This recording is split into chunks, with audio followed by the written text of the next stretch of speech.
आज एनएसएस के orientation program के program director doctor Rahul Kumar sir और यहाँ पर उपस्थित हमारे कैंपस लॉ सेंटर के सभी मेरे प्यारे बंधु भगिनी, साथियों, डॉक्टर के लक्ष्मण को आज अपने इस कार्यक्रम में मुख्य अतिथि के नाते रहना था। सर ने स्वयं उनसे बात की थी, हमारी यूनिवर्सिटी से भी उनको कम्युनिकेट हुआ था। राज्यसभा का अभी सेशन है, वो ऑनगोइंग है, तो उस समय उन्होंने बोला था कि मैं 3 बजे तक कार्यक्रम में आने की कोशिश करूंगा और पॉजिटिवली रह पाऊँ, लेकिन एक अर्जेंट मीटिंग आने के कारण उनका हमें सानिध्य नहीं मिल पाया। बट फ्यूचर में उन्होंने ये आश्वासन दिया है कि I will be definitely come in the next NSS program. अभी अप्रैल फर्स्ट वीक तक पार्लियामेंट चलेगा, तब तक थोड़ी व्यस्तता रहेगी, लेकिन उसके बाद वो संभवतः हमारे बीच में इस कैंपस में वो आएंगे। और वो खुद पहले भी अपने कॉलेज डेज में उन्होंने बताया था कि एनएसएस के साथ उनका जुड़ाव रहा है। उस्मानिया विश्वविद्यालय में वो वहाँ पर स्टूडेंट लीडर थे। उस समय एनएसएस के साथ कि क्या भूमिका हमारी हो सकती है, वो आइडिया उनके दिमाग में पहले से ही था।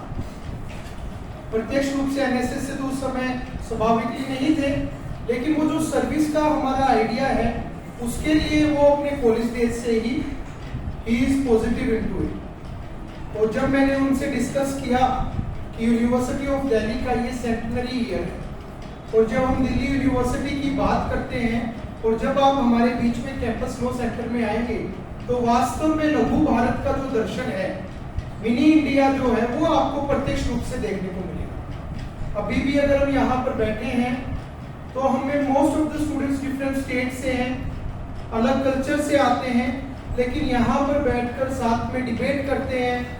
जब डिबेट करते हैं तो एक डिस्कशन डेवलप होता है, और उस डिस्कशन से फिर एक डिस्कोर्स देश में, अंतर्राष्ट्रीय परिदृश्य में हमारा बनता है।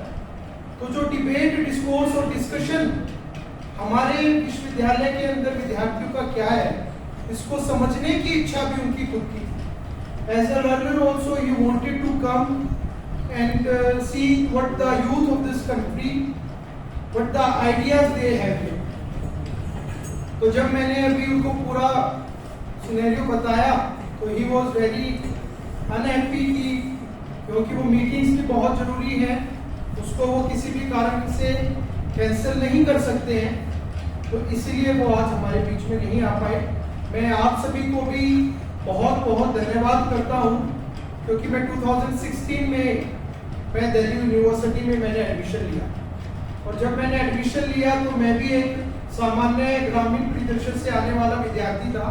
एक सरकारी स्कूल से मेरी 12वीं की पढ़ाई हुई, और जब दिल्ली आया तो पहला ख्याल मन में यही था कि अपना एडमिशन कैंसिल करवा देता हूँ। एडमिशन कैंसिल करवाने का आइडिया इसलिए आया क्योंकि जब यहाँ पर देखा कि इतने flyovers, metros, parliament, supreme court और यहाँ के स्टूडेंट्स से इंटरेक्ट किया, तो इतनी जबरदस्त अंग्रेजी बोलते हैं, हिंदी बोलते हैं। मैं तो अपनी सिर्फ रीजनल लैंग्वेज को जानता हूँ, आज तक कभी अपने जिले के बाहर के व्यक्ति से भी इंटरेक्ट नहीं किया है, तो यहाँ पर कैसे सरवाइव कर पाऊंगा? यहाँ पर तो सर्वाइवल हो ही नहीं सकता है, इस एनवायरनमेंट में खुद को अडेप्ट नहीं कर सकता हूँ। ये आइडिया कोई भी ग्रामीण परिदृश्य से जो व्यक्ति आता है तो उसके मन में आता है, वो मेरे मन में भी आया। लेकिन ये दिल्ली यूनिवर्सिटी का कल्चर है कि जब हम यहाँ पर आते हैं, तो मैं तो यूनिवर्सिटी ऑफ दिल्ली को अभी अंतर्राष्ट्रीय या राष्ट्रीय किसी भी मंच पर जाता हूँ तो मैं बोलता हूँ कि यूनिवर्सिटी ऑफ दिल्ली जो है वो सिर्फ 4 बाउंड्रीज में स्थित कोई बिल्डिंग नहीं है। For us university of Delhi is a leadership making factor. वो लीडर्स सिर्फ पॉलिटिकल लीडर्स हो ये संभव नहीं है, वो ब्यूरोक्रेसी के सेक्टर में, जुडिशरी के सेक्टर में, लिटिगेशन के सेक्टर में, एंटरप्रेन्योरशिप के सेक्टर में, हर जगत में, चाहे आर्मी हो, हर सेक्टर में हमारे जो यहाँ के स्टूडेंट्स हैं वो लीडरशिप वहाँ पर लेकर जाते हैं। और उसका कारण ये है कि जब हम यहाँ पर आते हैं तो वही यहाँ पर विश्वविद्यालय का मानना सिर्फ वही 4 बाउंड्री में स्थित कोई बिल्डिंग नहीं है।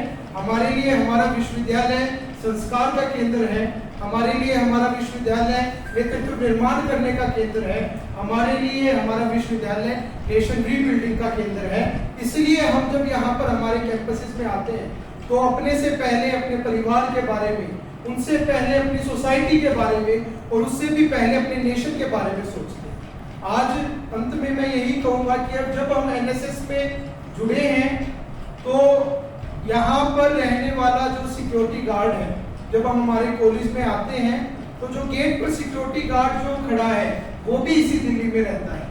हमारे जो सफाई कर्मचारी हैं वो भी इसी दिल्ली में रहते हैं। एक और जब हम इतना बड़ा परिदृश्य देश की राजधानी का देखते हैं, इस एक शहर में एक दूसरा शहर वो भी बसता है जहां पर ये सफाई कर्मचारी, मजदूर, गरीब, किसान के बच्चे भी रहते हैं।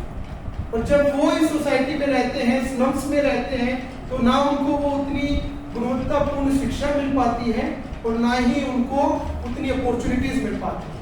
तो जब हम एनएसएस में हो तो अगर पहला काम किसी को एम्पावर करने का हम करें तो उन स्लम्स में जाकर, उन सोसाइटीज में जाकर उन लोगों का करें जिनको वो सुख सुविधाएं नहीं मिल पाती। हम हमारे स्लम्स में जाकर अगर किसी को कोई महिला डोमेस्टिक वायलेंस का शिकार हो रही है तो हम उसके लिए मदद कर सकते हैं, उसके लिए हम लीगल फाइट लड़ सकते हैं। अगर किसी के आधार कार्ड में कोई समस्या है तो उसके लिए हम बात कर सकते हैं। कोई ऐसी कंप्लेंट्स है जो उनकी सुनी नहीं गई है तो हम थाने में जाकर उनको एफआईआर के रूप में रजिस्टर करवा सकते हैं। तो ये जब विचार हमारे मन में आएगा और जब हम वास्तव में हमारे इस दिल्ली शहर के उस परिदृश्य को देखेंगे जो स्लम्स में रहता है, जो गांव में रहता है, तो वास्तव में एनएसएस की सार्थकता होगी। आप सभी फाउंडेशन स्टेज के एनएसएस के अभी वॉलंटियर्स हैं। जब आप यहाँ से जाएंगे तो सिर्फ एक एलएलबी की डिग्री लेकर नहीं जाएंगे।